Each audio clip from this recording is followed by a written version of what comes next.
Dumelang bagaetsho. Welcome to IDM. I'm putting on my mask for the purposes of observing COVID-19 conditions. But for the purposes of this presentation, I'm going to put it aside so that we may clearly hear and see each other. My name is Chritinah Nyathi. I'm the assessment coordinator at IDM, and I'm here to speak about the assessment function. The mandate for our function is to facilitate and coordinate all assessments in IDM. That is both formative and summative. Formative, we're taking our tests, our assignments, and any other work that we do during the course of the semester. And summative, we're taking our examinations that we do at the end of the course. They happen at the end of each semester. But before we can get to talking about examinations and CAs, I would like to clear something that is usually of concern to the students. It relates to recognition of prior learning. We do recognize that some of you come here and you have done some learning in some place, especially those that are coming through in service, and they would want to be exempted in some of the modules or some of the material that they've covered. Exemptions are applied for at admissions at the point of entry.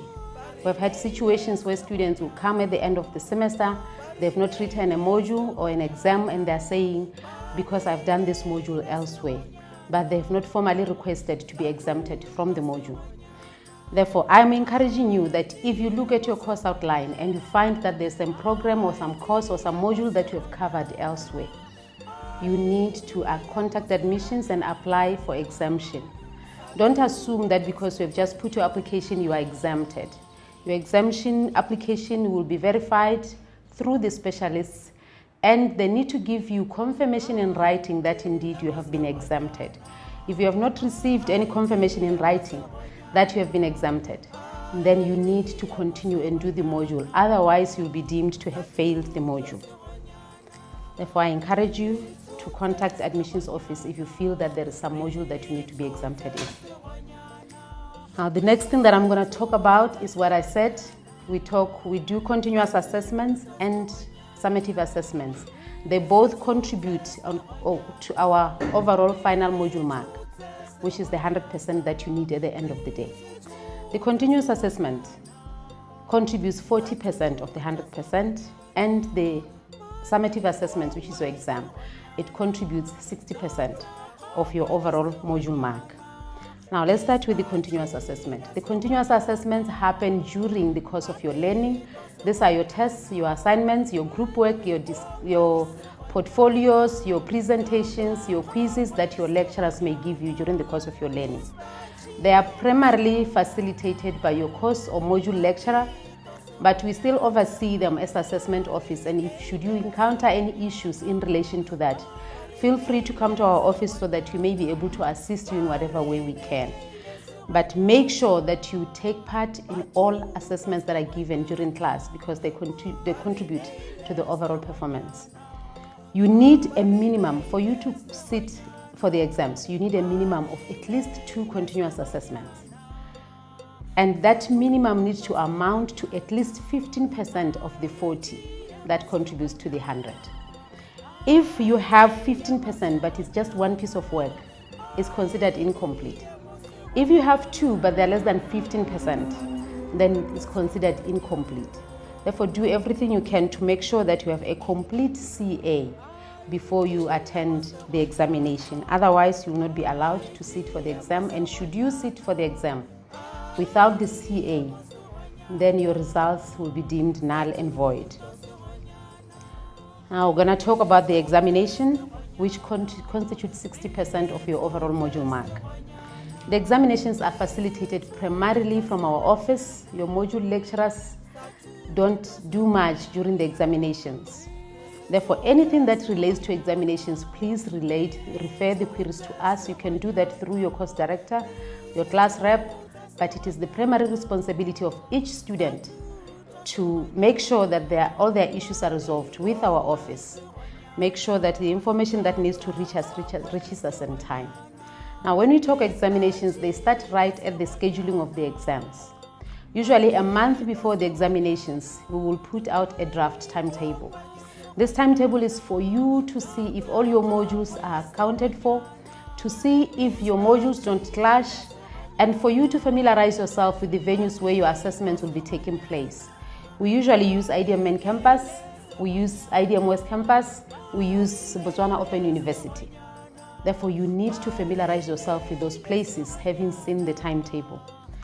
When the draft is put out, it's put out for all stakeholders, you students included, and your lecturers included, to bring comments to our office where we need to rectify or where we need to make changes. For instance, if your modules are clashing and you are writing 2 modules at the same time, you need to inform us in time so that we can resolve the clash.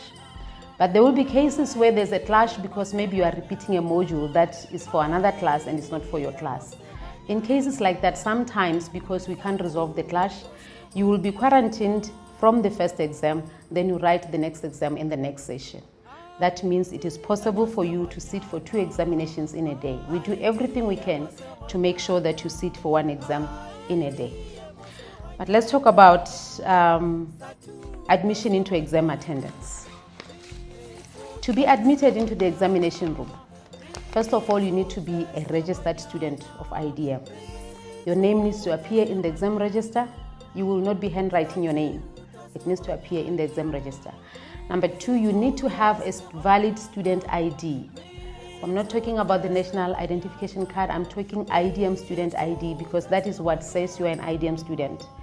Anybody has a national ID, anybody can come and claim that they're an IDM student and want to sit for the exam. Therefore, when the invigilators insist that you produce an IDM student ID, it is for the purposes of verifying that indeed you should be sitting for that exam.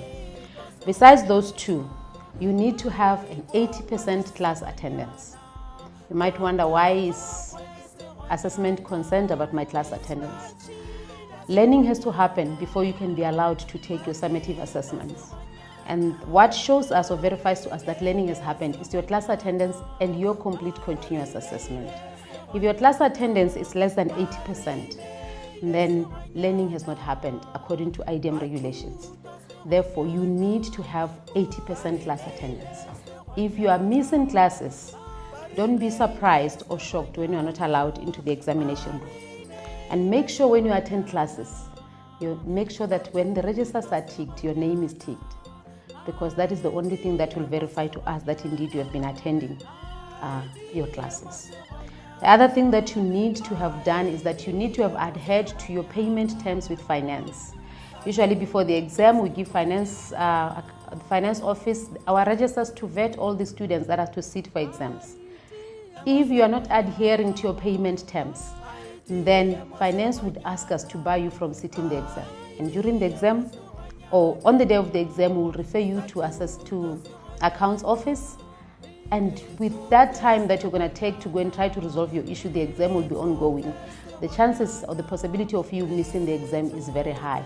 Therefore, I encourage and urge all of you to make sure that prior to the exam, make sure that all your issues with accounts are in order. If you need to seek permission from them to sit for the exam, then do it prior to the exam. Don't do it on the day of the exam. The other thing that also qualifies you to enter the exam room is adherence to time. If you come to the exam room 30 minutes late, we will not allow you into the exam room. You are only allowed into the exam room if you have come in time, or at least at most 30 minutes, because after 30 minutes we will allow other students to start leaving the exam room, those that have finished, and then no other student will be allowed into the exam room. The other thing that is of importance that I need you to understand and to know is that we don't allow unauthorized material into the examination room. Unauthorized materials, we are speaking about your cell phones, your bags, or any other thing that you are carrying. And unfortunately, because we don't have storage within the exam room, when you bring your bags or your cell phones, we usually provide a space at the front of the exam room where you leave your bags and your cell phones at your own risk. Therefore, I encourage you, don't bring your valuables to the exam room. We've had cases where students' phones have been taken by other students because we are unable in an examination room of 200 students to identify each bag. You'll be sitting at the back of the exam room. The student who is sitting at the front, they've seen that there's money in your bag, there's a valuable phone in your bag, there's a tablet in your bag. They might, as they leave, take your bag with them. and we would not know. If you insist on having your phone with you during an exam, that accounts as an exam misconduct and an academic misconduct, and your examination will be null and void. So let's assume that you have done everything that is necessary to be done and you are allowed into the examination room. When you go into the exam room, you take your examination, and your examinations go through marking, they go through moderation, and the results are released. We publish our results through a student management platform. Before you leave at the end of the semester, make sure you contact admissions and get your credentials for accessing your results. Your results can be accessed from wherever you are. You could be in Maung, you could be in Francistown, you could be wherever. You need to be able to access your results. If you don't get your credentials, you are not going to be able to access your results. Chances of you missing any supplementary exams are very high. Therefore, I encourage you, contact admissions office. If you have forgotten, call them and get your credentials so that you will be able to access your exams, your results. Now, the results have been released. You either are proceeding, you proceed if your exam of module mark is 50% and above. If it's between 40 and 49, you are given an opportunity to supplement. If it's between 0 and 39, you repeat. Now, supplementaries usually happen 2 weeks after the publication of the results. We produce a timetable for supplementary exams. You need to check and make sure that your module is covered in there. If it is not covered, communicate to our office. It is your responsibility to make sure that you have all the necessary information when the supplementaries are going to be written, where are they written, and at what time. Sometimes students depend on other students to check for them. And sometimes other students give you the wrong information, or they don't have the information. And you come to the office after the exams are written, you say, I've missed my supplementary. A supplementary examination that does not have a special examination does not have another special supplementary exam. If you miss it, you are repeating the module, and it is very costly to repeat the module. I encourage you to do everything you can to make sure you sit for supplementaries when you are given the opportunity. And I must also let you know that supplementary exams are marked out of 50. It is just to help you cross the line. We have had students who would come and sit for supplementary examinations when they're supposed to repeat, knowing very well that they've gotten less than 40. If that happens, your examination will not be marked. It will just be set aside because you have to repeat. And those that will be supplementing, you need to pay a supplementary fee that is determined by the accounts department. At the moment, it is at 150 kula, but you need to make sure you contact the accounts to know how much you need to pay to sit for the supplementary exam. Your receipt and proof of payment from accounts is what will allow you into the exam room. You need to bring it with you when you come for your supplementary exams. During supplementary exams, we also have students who sit for special examinations. Special examinations are examinations that are written by students who, for valid reasons or valid mitigating circumstances, they have missed their main examinations at the sitting of the main exam. Valid mitigation circumstances could be you were sick and you were hospitalized, or you are a mother or a guardian for a minor, you were hospitalized with a minor, or there was a death in the family and you had to attend the funeral. But all that happens, there need to be proof. There need to be proof that, and you need to seek permission if you are going for a funeral. If you were hospitalized, you need to have a sick leave. It needs to reach our office within 14 days. In the days that you are living in, the other condition that could make you miss your examinations is when you are under quarantine because of COVID issues, or you are self-isolating. Even in that case, you need to have proof from the ministry or health officials that you are self-isolating or you are under quarantine. Then we will arrange for you to sit for special examinations. Any other reasons? I forgot that the exam was today, I woke up late, I was late, my transport delayed. Those are not valid mitigating circumstances that you have missed the exam and you will get a 0 and you will have to repeat the module. If you are sitting for the special exam based on the mitigation circumstances that I've just given, then you don't need to pay, and your exams will be marked at 100%, they are not kept at 50. Now, for students that are repeating, You follow the procedure that you followed when you are applying to come and study at IDEM. You need to contact accounts, find out how much you need to pay to repeat the module. You pay, you go to admissions, then it's an application form you fill in, you apply to repeat, they admit you to repeat the module. And then you register and you repeat the module. You don't just go to class, sit in class and learn, and at the end of the day, when you're sitting for exams, your name is not in the register, you are not registered. We will not allow you to sit for the exam. You would have wasted your time. The other thing that I need to talk about is academic misconduct, because that is a big one. Academic misconduct, I usually say to students that is equivalent to murder when we're talking crime in academics. So I've had students who have academic misconduct come into my office and asking to be forgiven. We don't forgive murder, even if the relatives of the person who died don't want to press charges, the nation itself presses charges against you. So academic misconduct is covered clearly in your student handbook under clause 5. Everything that I've been saying is really covered there. We're talking making noise during the exam, we're talking refusing to cooperate during the exam, we're talking bringing unauthorized material during the exam. It could be your phone, it could be a piece of notes, in a piece of paper on your hand or wherever. When that happens, you'll be given a form, an academic misconduct form to fill during the exam to acknowledge the incident that happened. The evidence will be confiscated, even if it's your phone, whether it is off or not, whether you have used the notes or not. The rule says, or the regulation says, do not bring unauthorized material into the exam room. The fact that you brought it into the exam room, you have already committed an academic misconduct. And usually that leads to you being suspended for a year. And I urge all of you, do not try to commit any academic misconduct. We know all the tricks. Our invigilators are external stakeholders. They are not IDEM employees. They are trained to administer assessments. Whether you leave the materials at the toilets, however you hide it, they are able to get it. And you get caught and you are suspended for a year. And it's a pity. Then you end up not being able to finish your course.